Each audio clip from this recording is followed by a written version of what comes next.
Thank you. I'm gonna put here. Get a little bit of separation.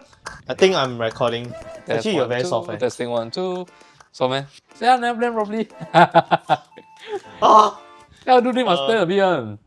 Okay, so recently, we had this project which is called the First Deepers, which is the opening for the Siloso Beach waters. Yeah, and we actually had this project in like a 1 week notice. Yeah, and it's like 12-hour shoot and delivery.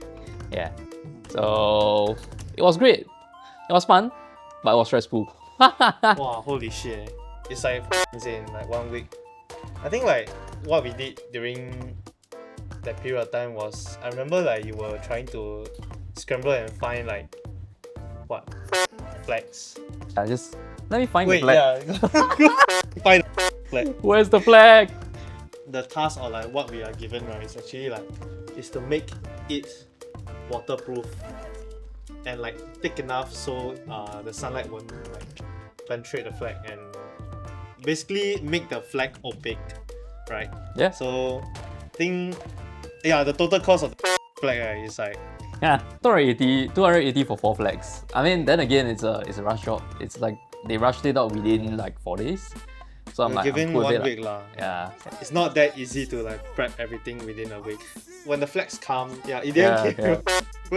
So actually at first I bought the small little plastic and the wooden stick meant for the NDP flags, like those very small ones. Those Singapore flag. It's probably like as thin as this. Yeah. Like, just imagine this. I mean, like it's ridiculous. Yeah, I mean, but later on we went to find like a shop that actually sells actual wooden sticks for flag. This. A proper pole lah. It's just a big wooden pole, yeah. I was given the role of like directing and also camp op lah. Scott had this order here. He's the CA for me. And designated driver. Designated driver also. And also CJ lah. He had to scramble and find things like water toy gun and like yeah, prop sourcing basically. I mean, sourcing. The hardest part is not the water gun. Because the water gun is quite safe. I mean, usually you just go to Toys R Us and you can find a few. The Nerf water guns are still like very small. They're like less than like 100 cm. Yeah, they're pretty tiny. So I actually know that Daiso actually has like humongous guns. So I went in to buy one lah. Yeah, if not, then it was like probably have to scout. Maybe like neighborhood shops and stuff like that. Yeah. Which you did, right? Or... I mean, I did that for the sandcastles. Like, I mean, this is Singapore. Singapore actually pretty kind of sucks when you want to find props and toys and stuff like that. In Toys R Us, there is not even a single sandcastle or like bucket pail set. Yeah, I actually like, I did ask you also like really man, like really don't have man. Yeah, don't have. I went to Toys R Us at Tampines. I went to Toys R Us at Orchard. So I went to the Singapore website to check.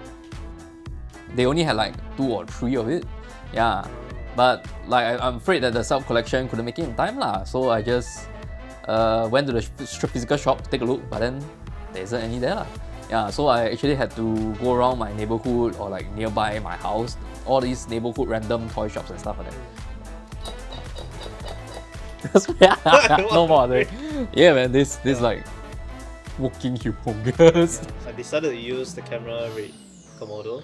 Lenses are by our dear friend here, Carl Zeiss Distagon, right? Yeah. I'm actually quite surprised at how well the lens work. But anyways, shall we just play the video and just see how it goes first?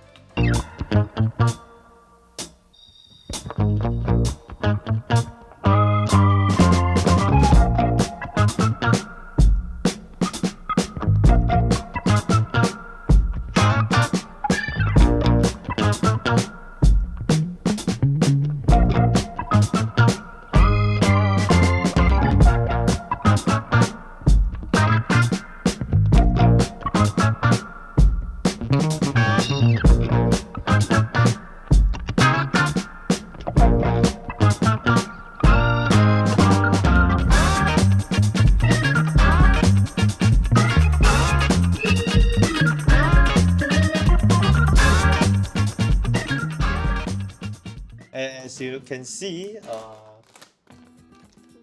we actually have a number of like talents from the agency side, and they are willing to help out on their side lah. Some of the talents are like clients, friends, or family. That one I don't know lah. It's a mix lah. It's a mix of both. Yeah. Okay, so for the starting shot, right, actually we do actually shoot a time lapse. I mean, speaking of time lapse, I woke up around maybe 4 a.m. Probably you have to reach there around 5 a.m. Scout out the proper location you want, and then you just start the time lapse. This shoot is actually like we need to post this video within 12 hours, right? From shoot lah. Technically speaking, Yeah. So yeah. our call time is 7 and our wrap time is at 7 also, and they need to publish this video by 7. Delivery by 7. Start at 7, delivery by 7. Yeah, Yeah. not publish, but delivery of the video is at 7. I mean, so basically 12 hours. It did went online at 7. Oh, okay. Yeah. That one I never really Yeah, checked. about there. Yeah, Yeah. plus slightly off, maybe 7 plus. Yeah. So essentially, like we knew that we do not really have time to like block and direct people that well, and we just have to work with what we have also. Yeah. And also, I think along the way, like we know that the time lapse will take time, and like we can't just use the rate and just shoot time lapse.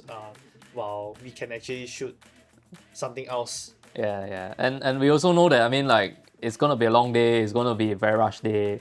So I'm definitely not gonna tell my crew to reach here at like 5 a.m., find a location and start shooting. Actually, you actually wanted to, but then I wanted think to, we but suggested. I just personally feel that it's tiring for you guys lah. So might as well I just go down and clear it first lah. Yeah, And speaking of which, the time lapse, right? It was quite funny. Like, so unless you didn't know, Sentosa actually, along the Sentosa beach, there is no way you can actually see the sunrise. You only can see the sun change the gradation of how from dark to bright.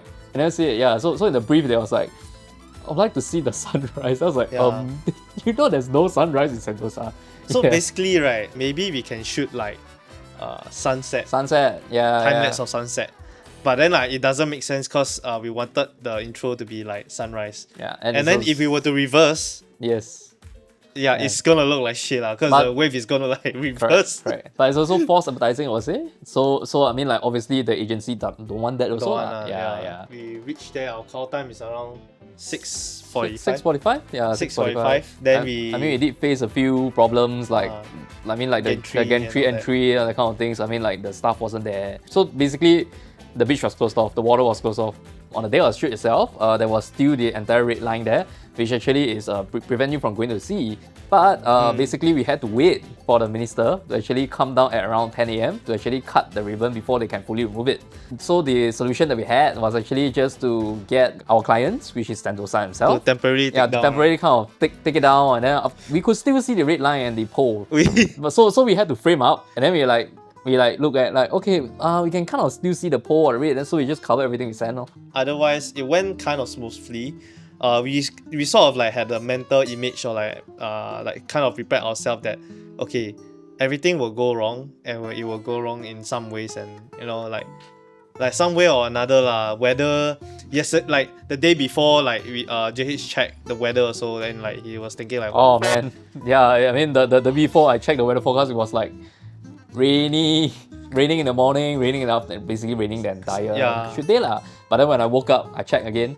Oh great, it probably will. Okay. Yeah, probably like 2 hours worth of rain, but on the day itself, it drizzled a bit. It did drizzle. Yeah, it did drizzle for a while, like just like a good 45 minutes or so. Yeah, but it was just part of it. So it was like the dark clouds were looming behind us and coming in, but the angle that we were shooting was like completely bright. I mean, like you could see in some of the frames, like the one there whereby we actually dunk the friend dunking scene. Oh yeah, you could actually see the dark clouds Yeah. looming. Yeah. So that's where, I mean, like thank God, right, that the rain came like later also. Because the thing is like Drizzle, we were shooting like drizzle, but the thing is like we shot most of the stuff early in the morning is like with the rain, and like I think things went smoothly throughout until like it starts drizzling. Then I think that point of time, I'm already using like the action cam for already. Oh, Talents, fantastic. they are okay. Though it can be a bit challenging when you are working with kids. So I think this is technically, I think, my second time like directing in terms of. Okay, then again, like this video is actually very straightforward. So it's more about blocking and like how to just block them and their positions and all that, and like how to like tell them to like, oh, like can you be like more expressive with a certain look and all that.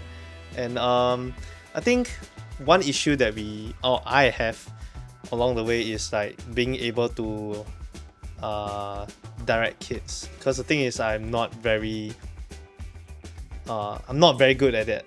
Yeah, I mean, in terms of adults, I can just like give them like proper simple instructions. But whereas for kids, I mean, then again, I'm not director, okay? So it takes a very special person or like a director to actually like I wouldn't say manipulate, but basically direct the kid, like tricking the kid to act, right? So that's a different ball game lah. So hats off to you guys as a director, so that can direct kids. Wow, I just talk to their parents and like, this is what you're looking for. Like, could you just help? Yeah, That's about it, I would say. I think like it really helps if you have the kids, right, have their own parents on set. So the kids will most likely listen to the parents and like act accordingly or Why the rate though? cuts off. Why the rate? Yeah. Oh, I mean, I think I did tell you like previously it's because of the dynamic range. We do have like Blackmagic and like Sony, right? But the thing is like owning a rate, I realized that actually rate dynamic range is like way superior compared to like Sony and like Blackmagic. Now, I'm not saying that Sony and Blackmagic are bad. Like I'm really saying that it's not that, because I do own them also. It's just that when it comes to like superiority over another and like holding a certain details like highlights and all that, Red does it slightly more better. Like especially when you're doing like outdoor shoot, right? It helps a lot. Whoever like owns Raptor and all that, like it's damn expensive lah. I mean, it's quite common nowadays. Like I do see like events company owning it lah. Yeah, not individually though. Like I mean, because I individually own. no lah. Like usually are more company equipment, and usually Yeah. they just shoot with freaking rates and stuff Correct, for events. I mean, like I guess like the main reason why is firstly for the dynamic range, secondly for the color depth also. Yeah, and Sony has this. I mean, I'm not shading on Sony, but yeah, maybe Sony can do something about it. They have a tendency of making human skin orange as hell, which is like Yellow or orange? Depending on the skin tone. Yeah, so sometimes it's yellowish, sometimes it's more orangey. Also Right. depending on how you color grade it and how you treat the footage. But ultimately, basically, you just have to spend time to finesse the skin tones. That's my experience with Sony's lah. So yeah. So I think the first frame is actually very simple. We just started off with like this lady. I think her name is Ashley. Ashley, right? Yeah, she's the suit. Yeah. So it's just Ashley like wiping, and like as she wipes across, the title just cuts. And the thing is, I'm very lazy to do masking because I only got like 3 to 4 hours to freaking edit. I don't have 4 hours. Yeah. Technically 3, because I think technically Honestly, 3 to begin for with, wrangling actually though. got 2 hours only. Oh yeah. But then we managed to push forward everything and end the shoot earlier. So we have it's about 4 hours of editing. 4 hours. 4. Yeah. It's just damn crazy. Then the only thing that I mask is like, I think it's this part. See this flag? Yeah, this part only. And the idea of me when I was doing the previous, we'll show you like in a short while, is that when the flag wipes past, the kid was supposed to hold the flag and wipe across my camera, and he'll run towards the set to just plant the flag. But it didn't happen because the kid, like I said, is pretty difficult to direct kids, and you really need to have a lot of time to actually like tell them how to do and all that. The kid was just distracted throughout the whole shoot. So. And also like from the previous shoot that we have from like Signia, which we haven't posted yet. But the thing is, Signia we also dealt with kids also, and their attention span and their like proactiveness like drop like super fast. Maybe their attention span. Actually, attention the span. Signia talents the kids were great, man. Okay, they gave us like a good an hour plus worth of attention. And then after that they just like plateau. They just like this like gone already. Yeah, the kids for this shoot probably like a good 5-10 minutes, and then just distracted by all the toys, and they just want to wreck the castle. I'm like, no, please don't wreck it. Yeah lor. Anyways, so this part, right, nothing too, like the equipments that we use is red, right, but nothing too fancy. It's basically just having like freaking just one 4x4 polypod. I mean, that's probably what you need for Yeah. day shots when there's sun. Most of the time you don't have to light it because essentially your sunlight is way brighter than most of the lights that you will have. I'm talking in terms of like indie filmmaker and all that kind of stuff, the standpoint. But if you do have like equipments like M90 or like M40, those bigger like lights like ARRI that they have. Or maybe the aperture 2.4K or like the I think aperture, Nanlux. I think aperture and the Nanlux, the bigger versions, do help. It's just that when it comes to outdoor shoot, right, you need to weigh your pros and cons because you need to realize that if you're gonna out these equipments, you need to be ready to spend a lot of money to make sure that it will look good. If not, there's no point. I mean, because- even if you have money, also no use. You don't have the time. Yeah, if you don't have the time, right, then what the hell, man? Like, why do you need so many big lights, right? It's fucking crazy, man. Like, I only have one grip to help me. Like, that it doesn't make sense. Then to- you probably only have like 30 to 40 minutes per scene, I would say. Yeah, maximum MX. Yeah. So that's not gonna happen, man. But if you are given time, budget, and also like if you did recce as like a gaffer or like DP, you'll know that okay, if there are things that you can use or like light on the set, then sure, why not? Use a M40, use a D25, like whatever you want lah. But for this situation, we only got 12 hours to work with. Technically, we only got 8 hours to work with. Longer? To shoot 6 to 8. Yeah. to shoot everyone. So I think this scene takes The bulk of the time, the man. longest. The longest, yeah. the longest because I think we waited like We had or like we to- shoot with Set up the sandcastle, set up the entire Yeah. set, get the kids in, try to get them to cooperate, and go for the role. Yeah. so like as I was saying, like it's very good to have like parents on set, right? So I remember the son was over here lah, right? Then the parents is actually like right here, like right at the corner of the frames. yeah, it's damn funny lah. Because the thing is, I think JH did tell them to like, hey, you know, can you just stick with them and just like tell them what to do, you know, that kind of thing. So the parents are actually like at the corner like yelling, hey, oh, do this, hey, stay there, hey, look down on the Look at the sandcastle. camera. Yeah. That kind of thing lah. The next thing is managing the dog and like the kid. So like both of the kid and the dog. Like it's just one kid, so we just choose the elder kid to like manage. But the dog is also another like factor that we didn't really account to, or I didn't really account to, because I would have thought like the dog would listen to commands, but I guess It's quite cooperative, really. I mean, I remember it's, it was like a bit restless though. it's not a trained dog. You have to Yeah, understand that. Yeah, it's just one of the agencies, like one of the Dogs. colleagues' dogs. They keep moving around, and like that point of time, the kid was also like, it's quite Restless. quite restless Yep. also. So what we have to do is just like try to shoot like B-rolls and like make sure that this visual will work for this cut, like for this edit. Yeah, just And- keep the cameras rolling and we Yeah, just just- capture what we gotta capture, man.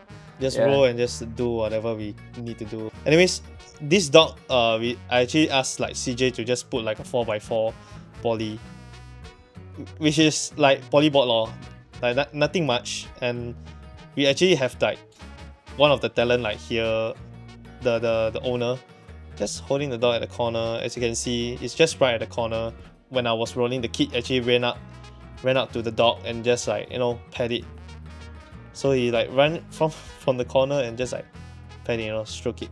Like this whole entire like freeze frame thing, right?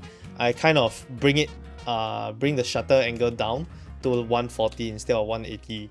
Now the reason is also because we just want to capture the frame or like freeze the frame like nicely without too much motion blur.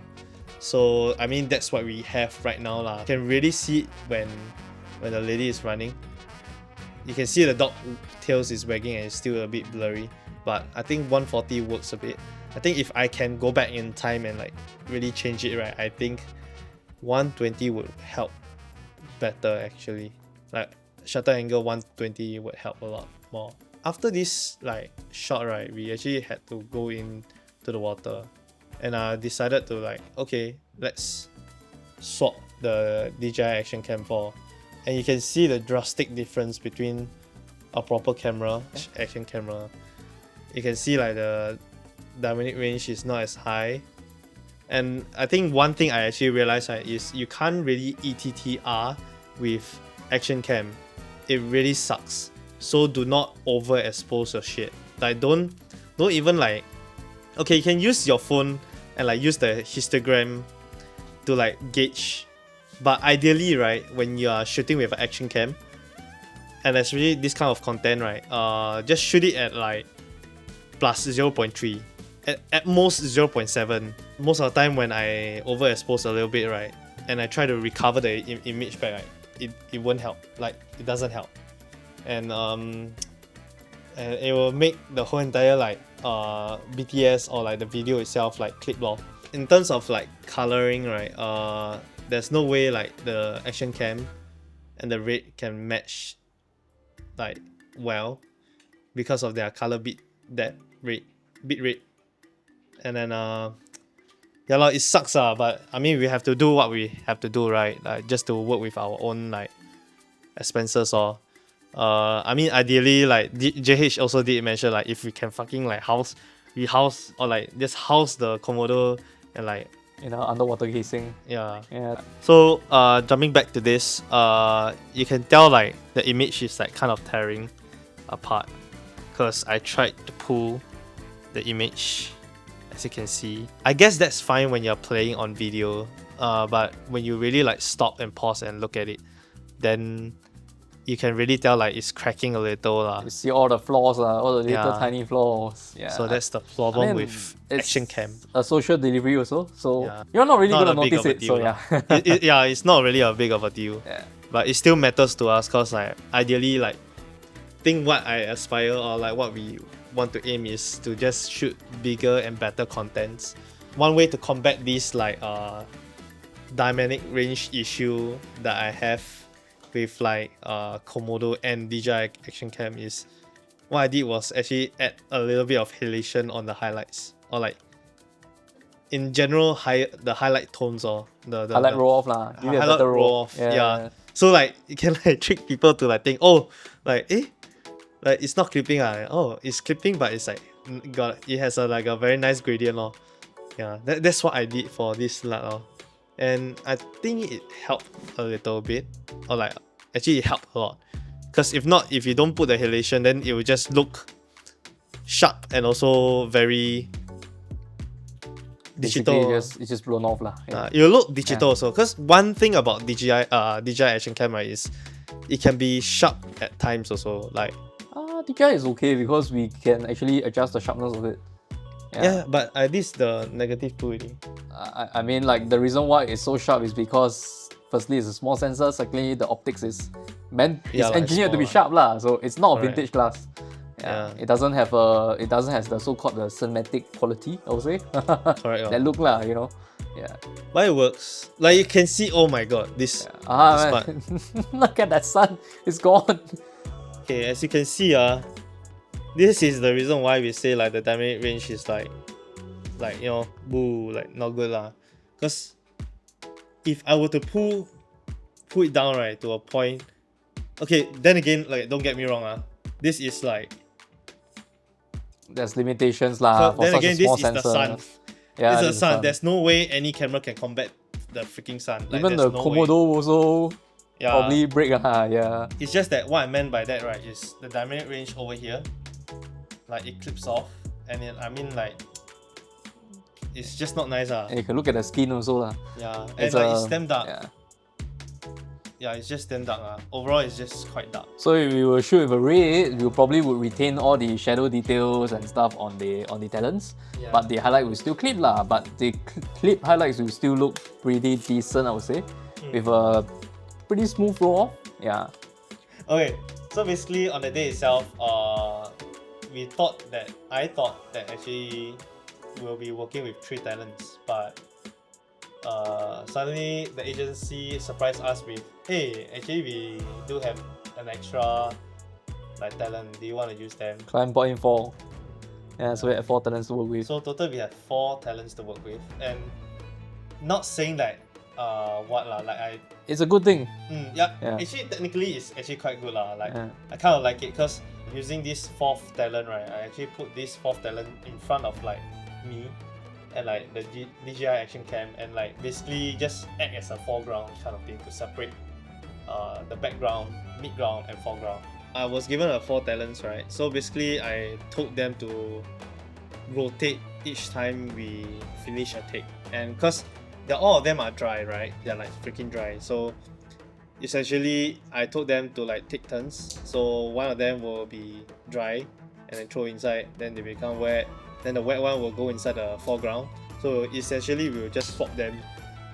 Yeah, we'll keep swapping them. Yeah, we have like different versions of them, like throwing each other. Yeah.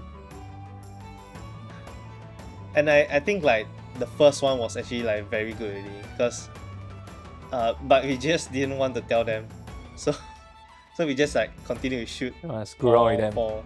Yeah, just play with them. And like I think the fun part about it is like, you know, we're all guys and we're just having fun, and you really can tell like they're really just enjoying like throwing each other in the water. Extremely proactive, I would say. Yeah, like holy shit. I mean, of course this is the best stick, that's why like we kind of stick to that lah, right? This is the best stick, and we kind of use it. He landed at the exact spot that we wanted him to land on. After all, like all of them are wet, like they just play around lor, and like really can tell like they're really having fun in the water. And also one of them, like this guy, like actually offered to like slam me in the water. Yeah. Yeah, slam me in the water lor. Yeah, during the B-rolls part lah, basically. Yeah. After this like shot, right, that splash will transit to this shot. So if I were to play it like normal, you can see like it kind of like blends very well without even like masking or anything. So I mean, this technique is like what I like to use, is to like create this kind of transition without any masking or Match that. cut. Is that called match cut? It's a match cut. Somewhat lah. I get Transitional match cut. Transitional match cut lor. Something like that. We name it lor now. Actually, essentially like the rest of the shoots, right, we just use action cam and just shoot with it, because we realized that we are running out of time, and most of the shots later on is actually like using in the water. yeah, it's basically most of the shots are water activities. Yeah. And then oh my god. So basically like this shot is actually quite cool. So we actually wanted to use another match cut transition, but I guess like in the end they kind of took this out, took that version out for this version, Because which is, the like, just chilling. supers is first to zone out, and that doesn't Yeah. really reflect a zone out lah. Yeah. Yeah, right. So it's like spraying, right? So let me show you. The footage is raw. So That's so As in- ugly. yeah, so as you can see, the footage is raw lah, but essentially we kind of like have her spray the water spray the water gun at the DJI action cam, right? And then this is the splash effect that we made, which is having that water splash on that lens. Where we were actually like I'm actually quite afraid that it might not work, but actually it turns out kind of okay. Yeah, it worked, man. I had to Yeah, and look at that transition, keep it's on crazy. assuring you since previous. Yeah. I'm like, it'll work. No. Like, bro, it'll work, man. As you can see, we also kind of use like wipe transition. for the takes that didn't make it. But I guess that's fine as long as the agency and clients are happy. And also I do understand like their rationale behind like some of the shots not being able to work because of like some things like the graphics. Like essentially like you want essentially basically this girl is actually zoning out. There's no way she's like freaking carrying the gun and like zoning out, right? There's no way. So I guess the cut didn't make it because of that. The wiping part wasn't used is because it was a bit sloppy. It was just like one gun and the one of the agency talent, and just like that. Like it's kind of like, I guess it's kind of my fault because I didn't really think much. I was just thinking of like how this would transit to another improvised B-roll shot lah. Yeah, B-roll. Yeah, it was a B-roll. It wasn't a plan to begin with lah. So yeah, it was more like an additional transitional shot. I could have thought like better, like thought of it better. Yeah, that but kind of thing. I still feel at the end of the day, the agency will still remove it due to the duration of the entire video is for socials, and we had time to hit lah. So, I mean, that's the thing, right? Like when you are doing socials, you also need to struggle with this. You always have this power struggle with this like duration and how can you attract your audience to the video. How long can you like retain their attention span? Yeah, correct. Yeah. I think that's one like important thing that I am still adjusting. And there's that spraying part. There wasn't any like poly involved because there's no point because this point of time, right, as you can see, it's actually like it's sundown already. So not sundown, sorry. Sun up. Sun is out. All the way out. Basically like the cloud is like covering them and like so actually this shot, right, we wanted to use the red to shoot it, right? And like put on a splashback. Scott actually bought like a splashback especially for this shoot, thinking that we may use it.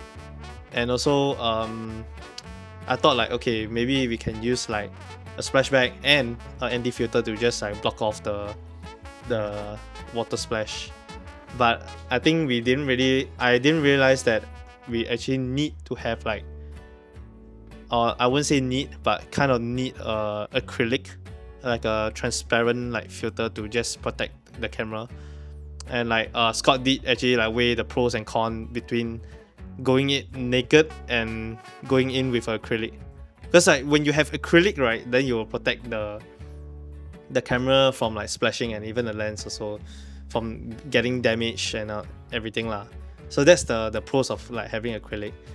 Yeah, and I didn't really talk much because I thought like, okay, let's just shoot this with the ND filter. ND filter will probably like fucking like protect the whole entire lens and camera, but I thought not lah. I mean, I didn't really think that much about it. So that's why we ended up with the Action Cam 4. Coming to this point is, as you can see, like I'm like, the cameras are like in the middle of the like freaking sea, right? Oh man. That's not by like chance, that's actually by choice. Because I wanted to get closer shots of her like paddleboarding on the sea. And obviously it's not with red. I mean, I can, but I will risk the camera getting damaged or so. Just imagine you capsize and then shit. And like there's actually like different transitions or like different shots that I did that requires me to dip the camera or the action cam into the water. So that makes no sense for me to shoot with a rig. But all those didn't go in the cut lah. So. Yeah, it didn't go to the cut in the end. The client only chose like those shots that are above the water, which I think is still fine. Yeah. So this part, the action cam dynamic range still works, as you can see. Actually, I love the visuals. It's quite nice though. My thing is just the skin, the shadow details gone. Yeah, the shadow details are actually quite there's brushed. No choice. If you have the shadow detail, you won't have the sky detail. So pick your poison, no? Yeah, I mean this is the. I guess it works. The best that we can do with it. What we have, yeah. As you can tell, like the halation is there, like game strong, but it helps to smoothen out your highlights. It's not very obvious lah, honestly. It's alright. Yeah, that's why I do it like very subtly. And like, I mean, that's the reason why I put the halation to just like smoothen out the highlights, the clipped off highlights and the highlights. Now for kayaking, this guy is great. Like his name is JJ. JJ or Ola Beach Club. Yeah, for Ola Beach Club. Anyways, yeah, JJ is great. I was telling him like, okay, can you like paddle towards the next island that you see, like which is like way ahead. And like he looked at me like, okay, like, are you serious? Then I just say like, oh, maybe halfway maybe halfway. That's the thing is I don't know how much do you need to paddle to get there. Apparently like he's quite fast, so I don't know. Apparently like, he's quite fast, so I don't know whether like is it difficult for him to like. Nah, I doubt so, man. He's actually quite fast, eh. Yeah, he works there, man. When I call him to come back to me, like, and I'm assuming that he's like 500 meters away from me, he took about like 3 minutes to come back, 2 to 3 minutes to come back. So I thought like, okay, like he's fast, he's good. So that's why I thought like, okay, can you go to that all the way there and then come back? But I on the second thought, I just say, okay, you know what, like just halfway and then you come back. So this is the B-roll of him like kayaking away from the beach. We kind of use it lor, yeah. So yeah, Ziwei. So this guy, apparently he knows how to like break dance and like do some cartwheels and all that. That's why like the agency like put him forward to act. Actually, he's quite a joy to work with lah. Actually, he volunteered lah. Oh, he volunteered. Wait, he volunteered to tribute. Like okay lah, quite cool eh. Like he wanted to show off his moves, man. Yeah. Want to have fun in the beach. Anyways, like yeah, he wasn't that difficult to work with and like a joy to work with, man. Yeah, actually he flipped like I don't know how many times, like a lot of times. Like, I think 7 or 8 takes he keeps flipping like, and I feel very bad lah because we were trying to find like the right angle for him. It turns out like this is fine for him lah. Anyways, yeah, Ziwei, power. Keep flipping for like a lot of times. Oh yeah, so the ending shot is like Ziwei drinking water, and like yeah, like this shot was actually kind of planned because I remember when Ziwei say like, wow, I'm then thirsty, like after like somersaulting like so many times. Then I like, oh okay, like he went to like get some water and like walk towards me. Then I was thinking, okay, like what can I do to have like a proper ending? Then I thought, maybe have him like drink some water and then just like freaking leave the scene. Yeah, and which is precisely like what we did lah. So I guess it works all. And like wow, actually Ziwei looks very like natural in this. It's actually surprisingly very natural. Yeah. For this shot also we kind of used like a polyboard, right? And then we kind of like fill the guy's face around here. Of course it wraps a little bit, but overall it does the job lor. And we didn't really like nag or like fill anything over here because I just want to create like contrast, which I think it helps. As you can see, like from his face, like there's like, if I'm not wrong, this is a ratio of like 1:2. Yeah, 1:2. Yeah, probably 1:2 or 4 actually. Yeah. Then as you can tell, we shot this in the morning also, because the sun is right here. And I guess that's about it. Yeah, so maybe just follow our Instagram and maybe. What are you looking at? Yeah. Anyways, thank you so much for watching, and hopefully this BTS shit is fun to watch, you know. And yeah, like share, subscribe, follow.